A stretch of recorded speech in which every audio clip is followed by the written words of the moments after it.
बटियागढ़ में श्रीमद् भागवत कथा का आयोजन किया जा रहा है।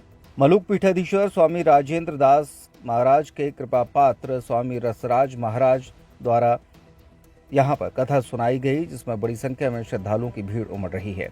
बुधवार को शाम 4 बजे से श्रीमद् भागवत कथा के तीसरे दिन व्यासपीठ से स्वामी रसराज ने भागवत उपदेश, भागवत निरूपण, ध्रुव चरित्र आदि प्रसंग का वर्णन किया और श्रोताओं को कथा सुनाई।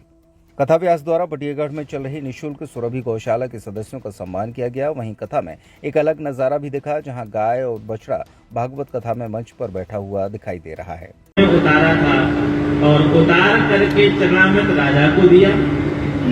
जैसे राजा को दिया, राजा ने मन में सोचा, देखो तो सही, इसी कठोते में तो यह चमड़ा गलाते हैं और बताओ हम चरणामृत लेंगे तो भ्रष्ट हो जाएंगे।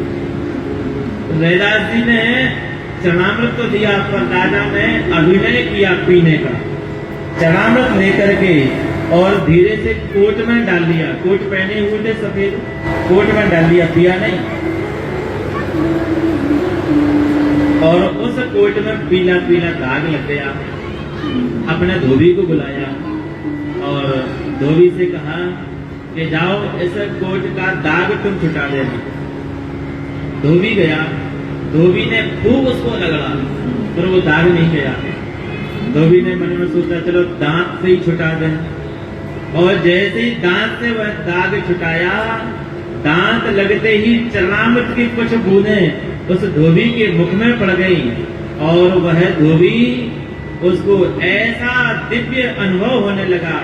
चारों तरफ पूरी सृष्टि में केवल भगवान ही भगवान दिखने लगे। कीर्तन करने लगा, झूमने लगा। और जब राजा को पता पड़ा, राजा दौड़ते दौड़ते पुनः रैदास जी के पास गया। कहा, महाराज मैंने अपराध कर दिया, वो चरणामृत तो मैंने कोट में डाल दिया था,